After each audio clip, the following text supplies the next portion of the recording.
welcome back to Things We Read This Week. We're here with episode number 10. My name is Jordan Nanos. I'm back with Hunter Almgren. We got a good show for you this week. We're going to cover an update on the OpenAI versus New York Times lawsuit. They are potentially deleting some evidence accidentally. And comments from Jensen at NVIDIA saying that we're years away from AI we can trust. Trends with AI agents, Google spinning off Chrome at the behest of the Department of Justice. And for those watching on YouTube, you'll know the question I'm about to ask Hunter. Hunter, what was it that you would say you did last week? I took the specs from the customers and I gave them to the engineers. Same thing I do every day. I'm a people person.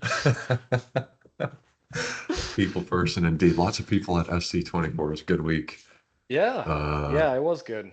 A lot of good conversations, a lot of cool stuff released. A lot of people saying AI minimum of 10 times in every sentence.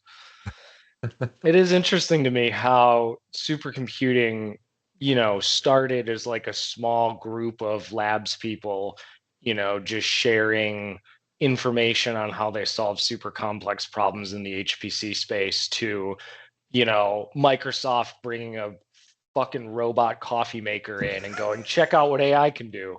Like that's how a robot coffee maker relates to high performance computing, I guess. Yeah. It was good, man. I think there continues to be a larger and larger presence of like traditional enterprise organizations at SC. A lot of the conversations are like, last year was a lot of former Bitcoin miners who were saying, this is my first supercomputer. This time it was all like insurance companies, manufacturing companies. Whether it's the organization attending for the first time, it was a lot of people attending for the first time, which is pretty cool. Mm-hmm. And then I talked to a friend at HPE who was wearing an SC97 shirt. Yeah, we were sitting with that guy. Yeah, Christian, he was like, he was saying, yeah, I guess it's coming up on his 30-year anniversary of coming to SC. I think the conference has been around for at least that long. So a lot of people have seen trends. I had another conversation with a guy who said that he was recalling when he worked at a startup in the late 80s that was building a floating point accelerator because they saw a need for, building specific computational elements to accelerate FP32 workloads. Mm-hmm. And I was sitting there and I'm like, okay, so this is a GPU? He sits there, he goes like, I guess. We didn't really think about it that way, but yeah, that's what the NVIDIA GPUs have turned into, man. No, a GPU oxymoron. General purpose graphics processing. Yeah, I think that the trend of like more and more traditional enterprise companies attending stuff like supercomputing is going to continue because as we've talked about in previous episodes, right? As HPC continues to creep its way further and further into the enterprise space, a lot of these people are dealing with this for the first time. So they're coming to SC basically to learn from like a one-on-one level, like how do I manage, how do I build, how do I maintain? Like these are all questions that I have no answers to because I've been living in 3-tier Ethernet land forever. Yeah, I mean, the amount of people who want to build a GPU cluster and then just connect it to their 25 gig fabric. I know. It's like, and the amount of HPC people who have been referring to InfiniBand or other things as an interconnect to avoid the networking team for so long. No. I'll just stay by myself. It's not a switch. It's an interconnect. I don't need any IPs. Don't worry. Yeah, it's interesting, man. I think it's a pretty good segue into the first story that we want to talk about. You shared it with me, the update on the OpenAI versus New York Times lawsuit. It's like when research labs try to come from HPC world and doing research and bring it into the enterprise, they run into lawyers sometimes. Yeah. It's just interesting, right? Because interesting to me that like I don't know, part of me is like, how do you unintentionally erase data in 2024, right? Like I get that accidents happen, but like I question whether this was actually accidental or this was, well, there's no case without any evidence. So we're going to continue using New York Times data to train our models. See ya. Yeah. Yeah, and I think we've given our thoughts on the general stuff, but let me actually talk about the technology side for a second. I I do think it's not accidental. People are probably removing the French package, Yeah. on purpose. But like, just a comment, there is a significant trend in AI of people running out of space on their file system. Sure. Like AI is certainly, in my experience, a game of scalability as opposed to performance on the storage side. People will, get frustrated if it takes 10 minutes to copy the model from the remote file system to the local Hmm. drive, and then they'll launch their experiments, and who cares, right? Because the experiments run for hours, days, even months at a time. Right. But there's a lot of people who run out of space and can't really expand. And the idea that like a research lab is deleting lots of data, like, you know, version 16 of the data prep job that created the data set that version of the model was trained on, kind of goes away when they have to clean up for some new training run, is like that's actually totally plausible. It's a little too Sure. convenient in this case, but um I did want to comment on the technology there, because I mean a lot of what I have done with organizations who are training big models is like expansions. Hey, we've got our first quote unquote tranche of GPUs. We need more. We laid down some storage. We need to expand. We put down this thing without an interconnect. Now we need to add an interconnect. Like they're kind of building the plane as they fly it with these clusters sometimes. Hmm. You know, the thing is, though, it's like one of the other thoughts that came to mind when I first read that story was, isn't there like a concept of a legal hold? Like, I mean, I've been through lawsuits, right? Like, where it's, hey, you can't delete any emails, messages, or whatever from the Yeah. last 3 years, right? Like, and like, where was that, right? Or like, how does this end up, I don't know, getting people in the mindset of like, hey, maybe there should be more regulations to prevent things like this from not happening anymore. Like, that was one of my thoughts is like, A, where was the legal hold if there was one? And B, are there consequences from this situation? I'm not talking specific to OpenAI, but just in general, right? Do we have to start retaining massive amounts of old data from training runs that are could be 30 versions old? And now what does that do to your average company that's now got to keep their data storage needs just tripled? Yeah. I mean, well, I think this is going to be a landmark case to set precedent for people training models in a number of cases. And Yeah. like, and now that so the way that I mean, I do not train uh, trillion parameter language models the way that OpenAI does, but I train smaller models, machine learning Hmm. models. I fine tune embedding models. I've fine tuned language models like Llama Yeah. 3. Um, you take the case of training an embedding model in synthetic data, right? You generate a bunch of questions based on the chunks of text in your documents using a larger, more powerful language model, and then you Yeah. train the embedding model on those synthetically generated questions to match the question to the chunk of text that the question was supposed to be about. Um, when I was doing this, I was generating new questions after I was changing my prompt, like literally dozens of times a day. And because I'm playing around, I didn't even think about it. I was overwriting the JSON file on my file system every single time. But if you generate that embedding model based on, some questions about a specific piece of text that you got from New York Times, and then you just keep overwriting the JSON file, um, it's totally, I mean, I do not have I have the models that I trained, and I do not have the data that I use to train those models in these cases. I do not have lineage to track. Like this version of the model corresponds with this version of data that I trained it on. And so the idea that a frontier research lab is doing the same thing at scale when data sets are terabytes in size and models are trillions of parameters, which is terabytes in size on the file system, and they've got thousands of researchers and they don't want to maintain hundreds of petabytes of data. Like it's actually totally reasonable to me that the embedding model OpenAI was using 2 years ago that they deprecated Hmm.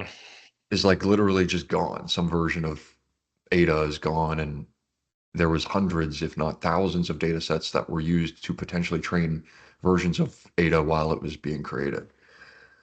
Um, so I'm not coming out here and defending, but like when you enforce a legal hold, I think it applies to things that you're describing, like emails, Hmm. documents, and stuff. And I don't know if there's precedent to hold a training data set for models because, where would the precedent be? A self-driving car company getting sued by somebody because, They ran of a over someone. certain, the model Like, did, right? yeah. What data did that model get trained on? You know, Hmm. um, the fraud detection model, the recommendation engine that told somebody to, buy a product or not give somebody a loan and then they get sued or something like that. It's like, I don't Google think there's telling a lot of people to put precedent glue for on this. pizza to make the cheese stick. Yeah. Well, let's move into the next one, right? There was another article about Jensen from NVIDIA saying that we're years away from AI that we can largely trust. Pull Um, it up. what are we doing here? Yeah, I mean, I think that this is a reality check for a lot of people, right? Like, uh, if you're a user and someone who like uses large language models on a regular basis, you've seen a incorrect answer. You've seen something that, you're like, that doesn't look right, or where is it pulling this information from? And consider that for, let's say, any given use case, there could be thousands of potential users all prompting, throughout the day. You're going to have a high probability that the model is going to get it wrong, right? A certain number of times a day. And so I think Jensen's kind of giving people a reality check that, like, hey, like, yes, we're seeing a lot of great use cases. And yes, I'm a very rich man and everybody wants to buy my chips, but he's taken the hype back down to reality a little bit, I think. Yeah, so I would like to see him put a finer point on this. I think he's obviously correct. He's at least directionally correct in just about everything he says. You can learn a lot from listening to the guy. Yeah. And the success of the company kind of reflects that. Um, the fact that he says specifically in like the quote from this article is we have to get to a point where the answer that you get, you largely trust. You largely Hmm. trust. Um, but specifically the implication when he says pre-training, quote, just taking all of the data in the world and discovering knowledge from it automatically is not enough. Just as going to college and graduating from college is a very important milestone, but it's not enough. Hmm. There's a big difference between the model itself and an AI-powered application, right? I'll make a completely different analogy. I was worked on a project a number of years ago where people were counting the number of pigs that came off a truck, right? And so if you looked at a model, it was like 97% accurate at performing the semantic segmentation of the pig. There was Hmm. 3% of the pig that wasn't in it, or the segmentation mask was covering stuff that wasn't pig.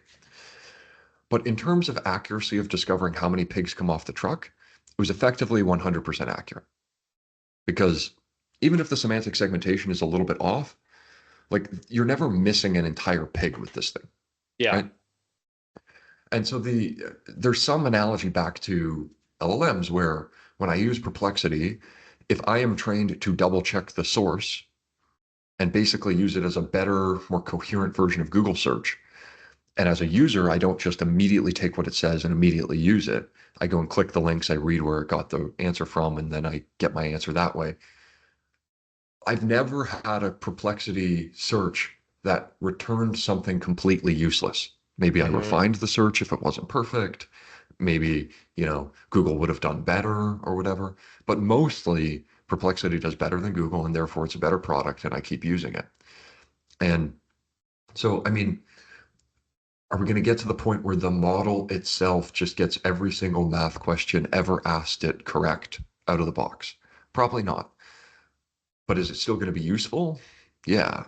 And I think the AI powered application that uses an LLM to teach kids math is already largely useful. Hmm. And I'd like to hear Jensen say something like, models are not enough. We need to build LLM powered applications that are largely trustworthy.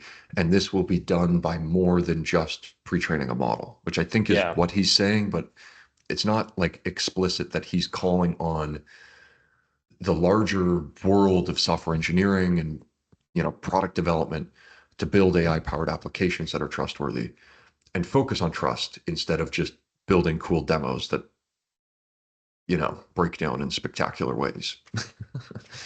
um, Yeah. Kind of what we're doing right now. Yeah. Yeah. There's also there's a component of like train the user as part of this, right? Exactly. Yeah. Like, it's going to get to a point where, or I think people want it to get to a point where, like you said, right? You open up Perplexity, you prompt it, it gives you the information. Maybe you don't click the source links anymore, right? Because you're like, you know what? Actually, that's correct. That's what the information that I wanted to know, or that's the summary that I wanted to know, right? Like, it's getting to that point, I think, too. And to what you said, where that comes from is like building these AI powered applications that are actually useful for certain tasks, which I don't know, in my limited experience playing around with Microsoft Copilot, for example, I can honestly say that Microsoft has some work to do. um, just my personal opinion that it's not great as what they're selling it. So we basically have to fix that problem first, I think, before we can, actually get to the point that we're talking about. But what's interesting is like, that article that I sent you that's super related to this was, JP Morgan CEO saying that we're basically going to work 3.5 days a week and live to 100 because of AI, right? Because of these AI powered applications um, that are going to be hitting the market, and basically, the whole work smarter, not harder, mentality, right? And so he appears to be quite bullish on we will get there, right? And we'll get there within, you know, a generation, basically, or less. Yeah, we've already seen these trends in broad strokes where if you say like go back 200 years, people were primarily farming. Hmm. There was not a lot of industry, certainly around the world, but even places like Canada and the US where we live. There's a specific thing that um, I kind of like to compare it to. I mean, in those days, there was royalty who would have certain, pleasures. There would be a tailor to help them get, you know, a perfect suit and look nice and be like clean and hygienic. They would have um, people serving them meals and kind of cleaning up after them in the household. And they might have you know, like go back all the way to like um, Napoleonic times. You've got horse and buggy, like you've got a carriage, and other people can't afford a horse and whatever. And then you fast forward to today, and a lot of those creature comforts I was describing are accessible to like just about everybody in Canada and the US. You've got heating and AC in the home you live in. You can order a delivery pizza and not cook. You can go, if you have enough money, you can go hire somebody to clean your home. Um, and there's you have a car, right? Or you take the bus. So the trend over time is that all of this stuff that's been automated away has been kind of repetitive manual tasks where machinery can automate things away.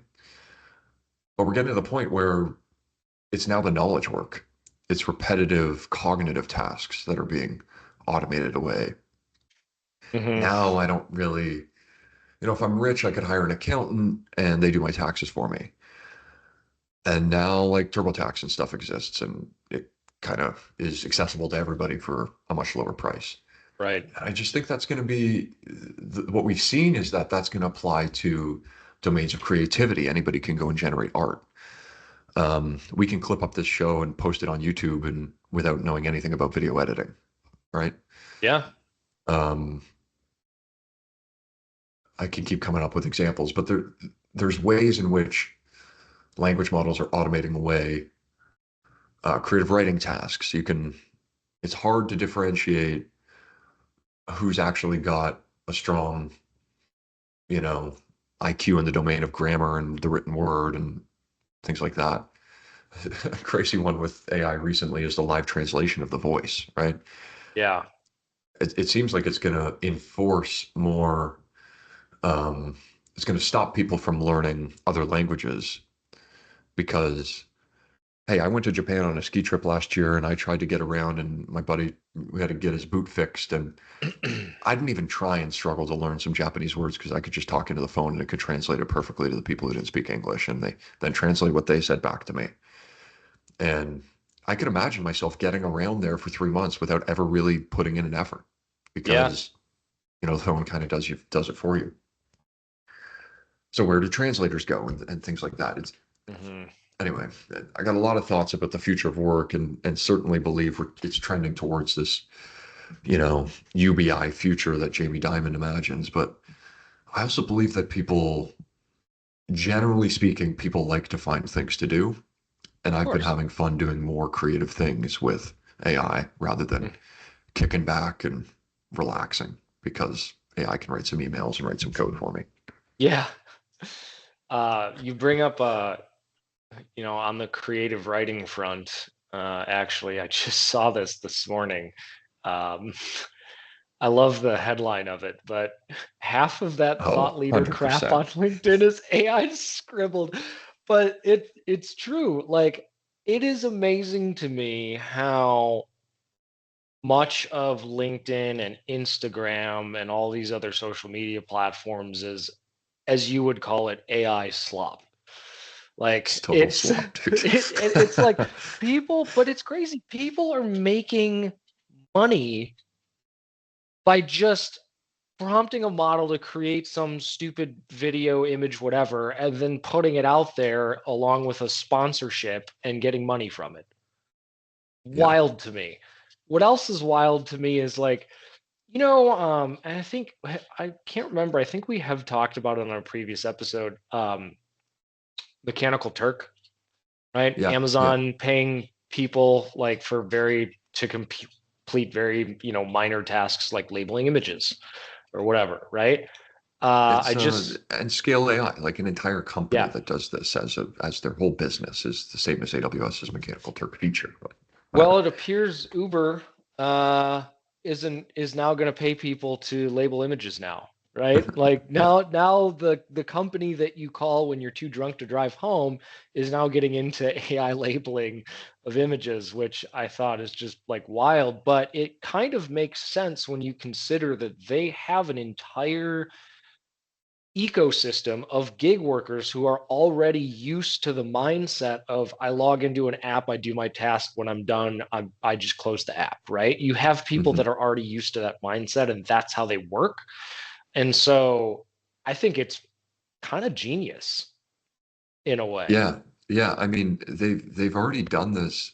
Um, okay, not really in the same way, but when they started showing ads as you're waiting for your ride to show up and you're looking at your Hmm. phone, I was like, oh man, this is obvious. Every company has an opportunity to become a ad-driven company the way Google is. And it's just about execution. And then I got on airplanes and now they're showing me like Rolex commercials or whatever before the flight attendant gets on to do um, Safety the safety demonstration. demonstration. Yeah. Yeah. I'm like, oh man, the entire world's going to be advertising now. But um, the, yeah, the like monetization of people's attention is a pretty important thing that like Uber is fundamentally a taxi company, and why do you take Uber and in many cases pay a premium to take Uber? Because you know exactly where the car is. You don't have to tap and negotiate with the driver as you're getting out. You have the star rating. Everybody's civil to each other. Like Hmm. this is a better experience than a taxi by like clicking the app and seeing where the driver is, right?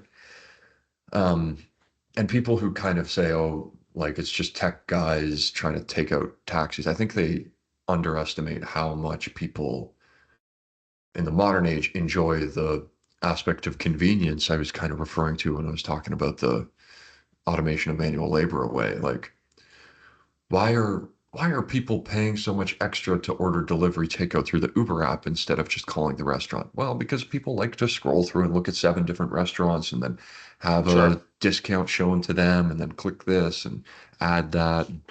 Uber Eats is a pretty good experience. I still Well, don't use it, but it seems yeah, good. what's interesting too, though, is specifically about the taxi like industry is first they responded to Uber by litigating and lobbying. They're like, we need to destroy these people any way that we can. Fast forward to today, now there's an app called Curb that basically mimics the Uber experience, but for taxis. So it's like first they tried to beat them and they lost. So they're like, it's like that old saying, if you can't beat them, join them. Mhm. They've joined them, Mhm. right? They've tried to compete by giving the user a similar experience. Maybe it's Yeah. not good enough. Maybe I can't also order food from it, but the base functionality of I am ordering a car from an app to pick me up and take me to where I want to go, that experience is what they've mimicked with Curb. Yeah. Yeah. Um, and it makes sense, man. I think there's going to be a long kind of drawn out thing. Let me go back to one point earlier about like AI is writing the slop on LinkedIn.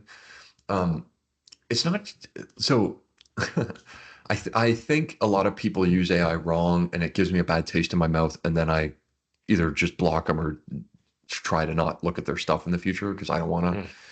read that. But I've had the personal experience of writing the blog, asking AI for feedback, or Yeah, give me an outline with these five things or whatever. And so having it as the true co-pilot or assistant just makes my writing better. It still feels like my voice. I think people read it with my voice, but yeah, there's a suggestion aspect to it there. The other thing is that it's not just about typing and prompting. I follow this guy Jason Liu on Twitter, who's uh, he's got this course on retrieval augmented generation. He's awesome. Anyway, the he made a comment at one point about how he's basically generated his entire blog with speech to text, like a system that he's set up where he is personally used to, it seems to me, to used to like giving presentations or talking about a subject sure. and not used to just literally using his fingers to type things down. Yeah, So he kind of gets on, talks about the things that he knows. A whole transcription gets spit out by a really good model that he doesn't really look at. And then he goes in back and edits it, right? And it could be manual edits or it could be an AI driven edit. And that workflow to me is just such an obvious way because I can, free form think and talk with more coherent thoughts than I can typing. Like it would take me longer to write a long blog post that takes somebody 5 minutes to read or 10 minutes to read than hmm, it would to give a 10-minute presentation on a topic. yeah, Either because that's what I do in my job more or because I'm just more of like a auditory teacher. I don't know. But it's experiences like that when he described it, I thought in my mind, okay, I got to get Whisper running locally on my laptop because the Apple speech to text thing in the iPhone sucks. It's like the you know, okay, I've got this Copilot that can generate images or generate a quick storyboard or generate a PowerPoint, and then I've got this thing that can take my speech and turn it into text, and then I've got this writing assistant that can craft it into a nicely formed blog post. I'm like, the amount of high quality content that people are going to be able to, first of all, consume through Hmm. Perplexity or something, and then regurgitate onto some, nicely created thing. Right now kind of takes the form of LinkedIn slop, but I think the positive spin on it is that it's just so much easier to learn new things and so much easier to teach people things now. Yeah. And that trend's got to just continue over time. So we've got to get to the point where, like, there's some place between read a book, sit down and read a textbook for an hour, and Neuralink literally download the textbook into my brain, and now I know the things. That point in the middle feels like I'm going for a run and there's a podcast about this technical subject that's going on, Notebook LM style. And then I get back and I can talk something through. Maybe the interface for AI is not typing on a keyboard the way these guys say. Maybe it is the Yeah. voice thing, right? Yeah. I mean, I'm right there with you on the whole like blog post versus just talking about it, right? Like I'm very much and have been for a long time, instead of me trying to explain something to you over a Slack message, like I'm just going to pick up the phone and call you and take 30 seconds and explain it to you, because it honestly would be longer for me to type it out in a way that you can comprehend, right? Like Mm-hmm. it would just it's shorter of a time for me to just call you and say it, right? And I think that also applies to maybe where AI should go, right? I mean, there's obviously been like Amazon Alexa was a very public failure, right? And Amazon has even said as much, because it's not super helpful. It's not like it doesn't achieve the vision that they wanted when they first set out to build it. And now they're going and spending a bunch of money to make it better, right? Like a new version of it that they're then going to charge people for.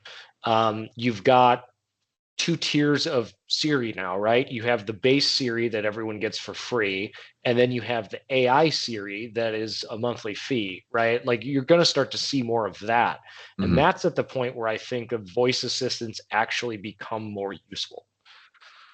Yeah, totally agree. Um, this does lead us to the buzzword agents. Agentic. Oh, so, so a couple of good comments here. Hamel Hussein had a tweet. Agentic is the new big data. And then he followed it up, whether you or not you think that's a good thing depends on your perspective. Bracket, vendor versus engineer. And then somebody responds, it's an interesting analogy. William Horton, he says, personally, I've been thinking that AI agents is a new distributed microservices. Every company wants to say they're using it. Nobody knows exactly what to do with it. And there are almost definitely simpler approaches they should have tried first. that's fantastic. It's like McKinsey came in and told us our path to profitability is Kubernetes. So what are we doing for Kubernetes? Path to profitability is AI agents. Yeah. Yeah, our path to Oh my God, man. profitability is agentic AI, whatever. How many buzzwords can we cram into this stupid presentation? Like I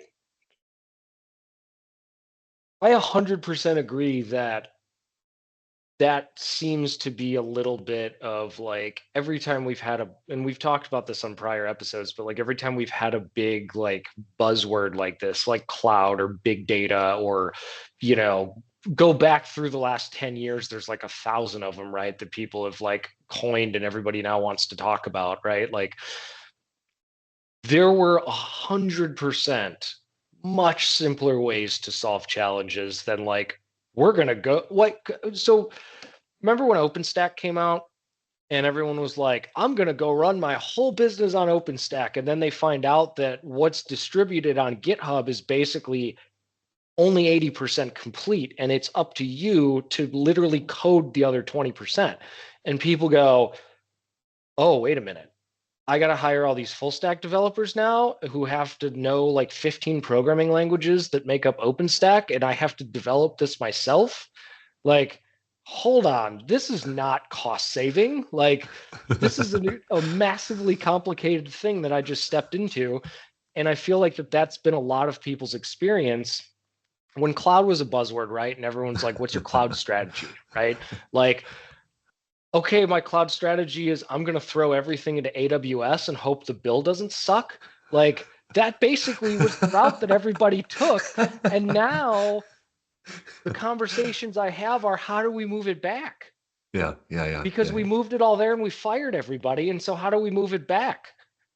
Like, and that was so that evolution happened over 10 years. People, I feel like now today, people are finally like, they understand cloud, like, they figured out how to operationalize it. They figured out what the right What balance about it? is.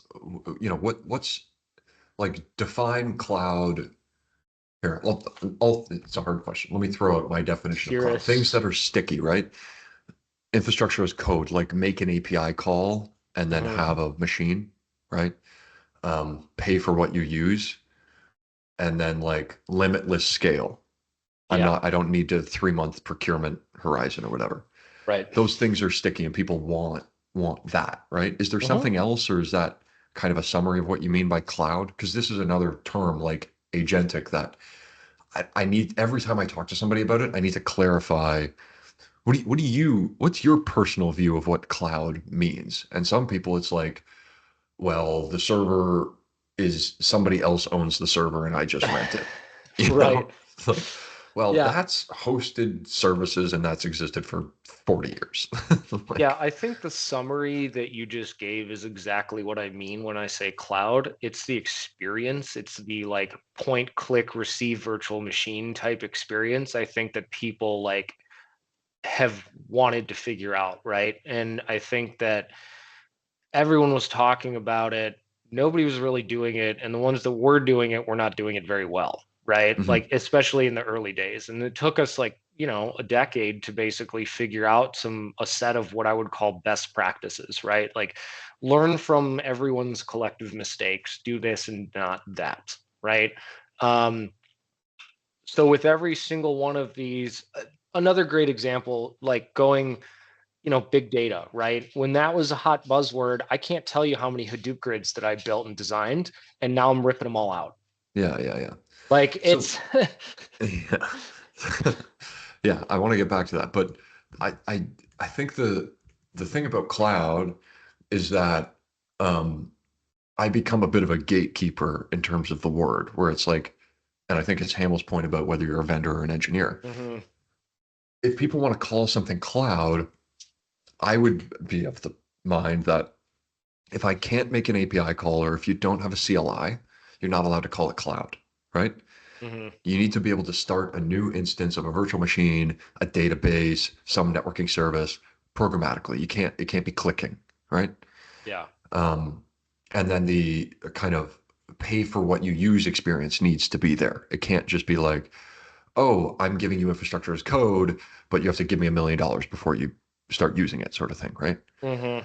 Um, I think there's an interesting way in which I would gatekeep agentic AI if I knew more about it, basically.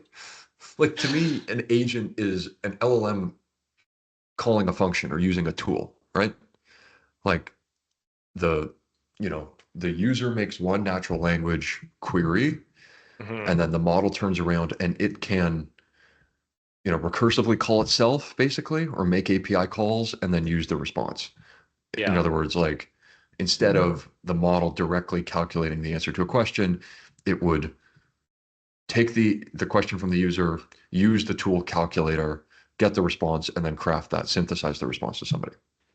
The same way it might, you know, make a SQL query. The same way it might use an embedding model for RAG or something like that. Mhm. the idea of AI agents has seemed to take on this, business think boy context of like what I was describing earlier, where you've got a speech to text agent, you've got a blog post writing agent, you've got a coding agent, and they all are just like your minions working for you who do things like automate away your job. And um, a fully self-contained quote unquote agent with an interface that you work with, like, I don't know if that exists. And if it does, I don't know if that's useful. And I definitely don't think that's what technical people mean when they describe agentic RAG, Hmm. for example, which is, you know, basically making many LLM calls to provide one output for a user. Yeah. So the whole like my limited understanding, I guess, of what you would boil down to a definition of agentic AI is basically just a class of AI systems that are designed to operate autonomously, right? Um, Hmm. I think that a lot of this, much like, you know, the evolution of all of these other buzzwords over time, is literally just people trying to manifest it, right? Like it doesn't exist. They want it to exist. So they're going to start making a lot of noise about it. And then all of the researchers and the entire community is going to go, oh, well, if I want to make money in this space, I got to go to where the buzzword's going. So now I got to start developing agentic AI. Like it's literally, I think a lot of it right now is just people trying to like manifest it into existence. Yeah, yeah, yeah.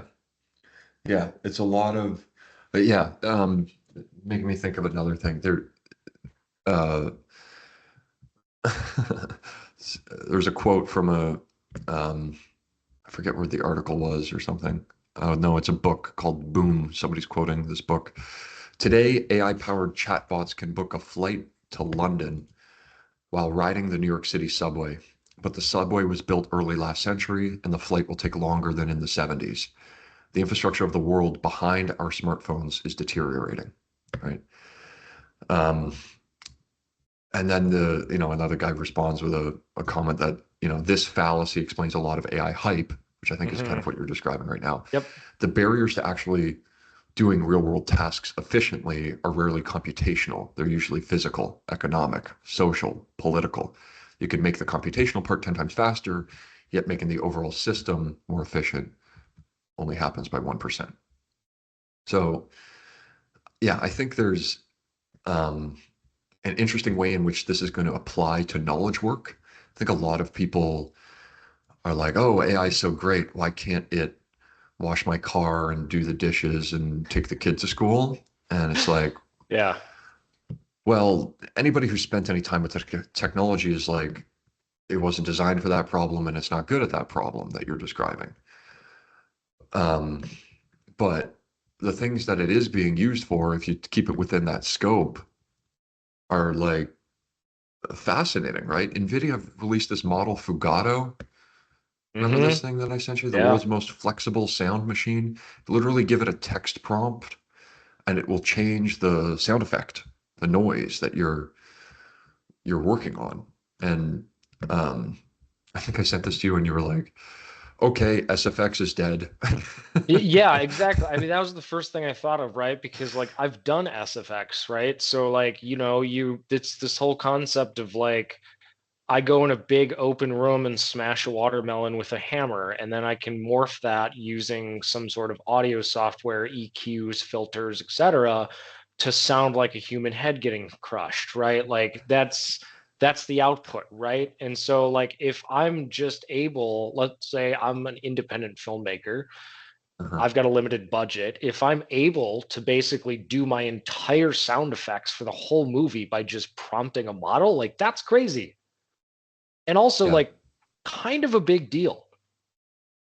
Yeah. I mean, and for this, I would encourage people to just go look at the article that we'll link in the chat and just listen to the stuff that this generates with these text prompts. Like it's obviously a demo, but I mean, Hmm. the researchers who are working on it comment on the article um, that their demo is to prompt the model to create an electronic music song where dogs are barking in time to the beat. Okay, it's like, and they said when the group broke up with laughter, it really warmed our heart. I mean, so this is one of those comments from earlier, it's a demo, right? But the um so the sound effects engineer is still going to fold his or her own laundry, but now they can prompt a model to create dogs bark into the beat. It's not Well, really what people have in mind when you talk to the average person who doesn't spend time thinking about these models. yeah, and I mean, I'm only half kidding when I say like SFX is dead, but like I think the truth to it ends up looking more like what we just talked about, where it's being used as like a co-pilot, where it generates the initial sound, and then the SFX engineer takes that into Pro Tools or something and tweaks it from there and makes it slightly different. Maybe the model didn't get it 100% correct with the sound that they were imagining they wanted for that scene in the movie. Mhm. I think that's more likely what happens. Yeah, it's the improvement in total quality or total throughput from the one engineer, but not necessarily a removal of the human in the loop. Yeah. Um, I remember a number of years ago, probably like 10 years ago now, when ResNets were really popular, Hmm. and people were using them for like image classification tasks, cancer, not cancer, and people are like famous, really thoughtful. Like Jeffrey Hinton famously was like, "Do not go study radiology. Radiologists are dead, Our basically." dad, yeah. The way you just said SFX is dead. And maybe people listen to him. I don't think a lot of people in the broader world know who Jeffrey Hinton is. Um, Even people who are, in medical school. Hmm. But like radiologists are still making like $700,000 a year in the US. Like there's a Yeah. huge shortage of them. So I don't know what um the whole I don't know why. Well, I do know why. But it's interesting that people give, technical people, engineers, research scientists who know the details of how the models work so much give their thoughts so much credence when it comes to predicting the future of work or the future of life, as Hmm. if these people really know a lot about how the average person lives their life. Like, in my experience, even myself, I go talk to friends and I've been stewing in this AI thing, and I use words like Claude and Perplexity, and like friends who are software engineers don't know what I'm talking about. Um, that's not really, I'm making some points that you know, saw on Twitter earlier.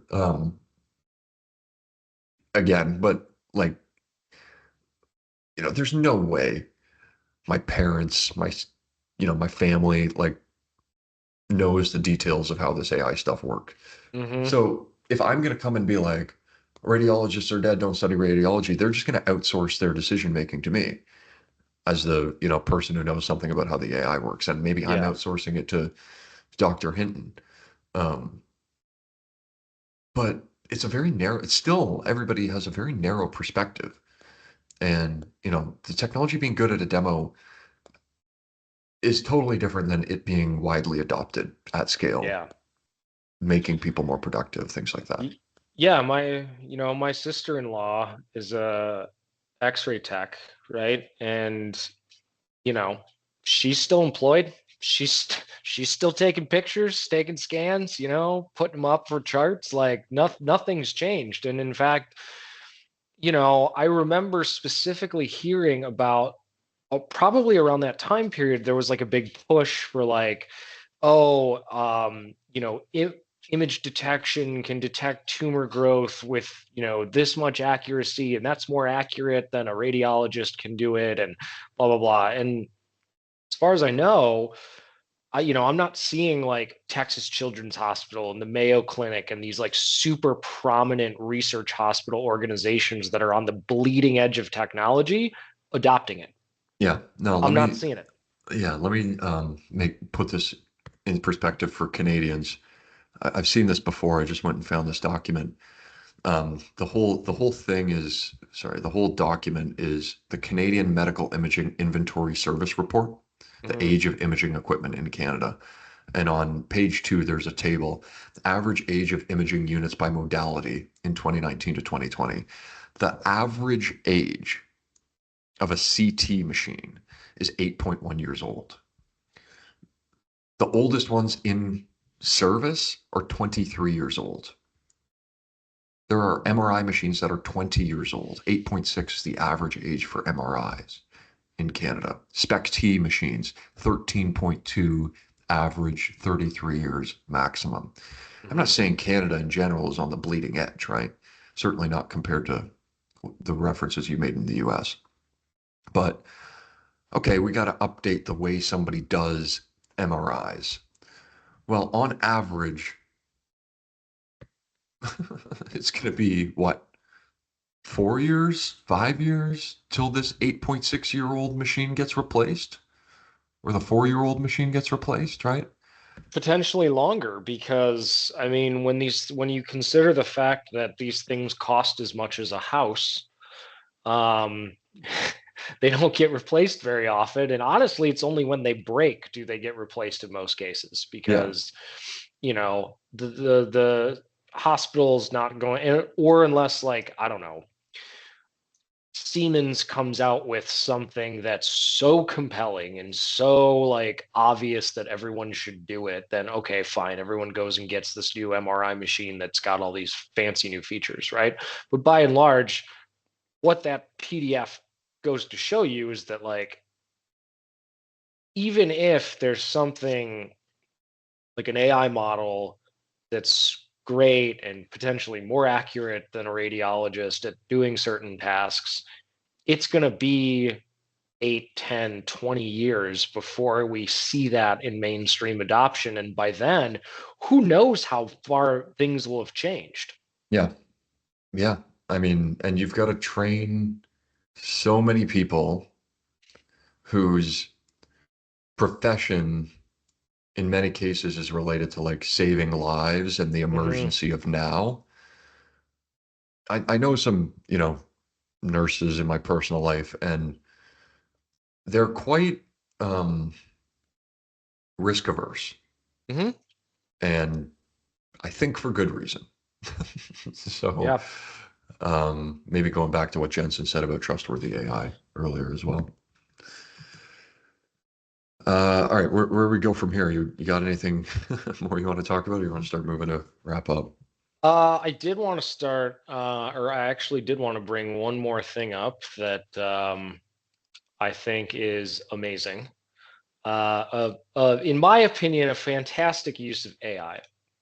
Um, an AI grandma being used to fight against phone Yeah, this scammers. one, yeah, yeah. Um, so, O2 phone company basically created an AI generated grandma to talk to scammers, right? So instead of you getting the scam call, Daisy, as it's called, gets the scam call and basically wastes their time for 40 minutes to an Hmm. hour before they basically just give up and hang up.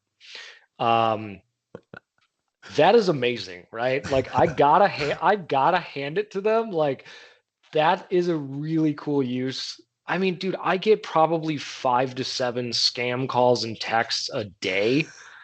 Like, if I could just reroute them all to Daisy and have Daisy just go on and on with boring stories for 45 minutes until these people, you know, hang up the phone out of frustration, I would love that. Like, I'll pay money for it, right? Like, Yeah. if AT&T came to me and said, "Hey, it's going to be an extra $5 a month, but we'll have this AI bot waste the scammers time for you," I'll pay it. Now you're dreaming. Yeah, now you're dreaming. Uh, yeah, but yeah, I mean, it's a perfect use of AI that um, saves us time, and the downsides are, well, okay. Actually, now that I'm thinking about it, this is kind of exactly what you or we've just talked about, which is there's a simpler way to solve this. Mm-hmm. We don't need to train a language model and power a bunch of GPUs to have grandma talk to these guys. We could, if you know who the, if you can identify who they are, freaking block the guys. Do Yeah, no, I some, know. you know, um, shut them down, right? Well, and that's happened too, right? I mean, there have been large scam call center companies, especially recently, that have been shut down, um, very publicly. And so I think that that's not going away. And you're right, that is the simpler way to solve it. Um, I would say, though, it's the AI grandma is definitely a more creative way. I'll give Yeah, it yeah, yeah, that. yeah. To keep them on the phone while you're Yep. collecting some data, yeah. Um, Yeah, yeah, yeah. That's but you're right. well, look, There's a much simpler fix to that problem. Uh, if you is can it still identify cool? who to put grandma on the phone with, Yeah, you can block the calls. right. Like 100%. basically, because my mind immediately went to, okay, what's the way in which this can backfire? Well, you get a call from mom, and suddenly they're talking to this scammer payback grandma. Now you're like, your mom's like, who's at your house? What's going on? She was telling me all this stuff. No, no, no, no. You get a call from a friend who's home visiting people in India, and it routes it to scammer payback grandma, and now you gotta Well, I mean, got some issues. I see this playing out in one specific way and one way only. The scammers then build their own bots so that they're not even the ones calling. Automated calling has been a technology for like 30 years, right? Yeah, Like, and so now we add an AI bot to that, and now I've automated scamming. Like we saw this happen when ChatGPT came out.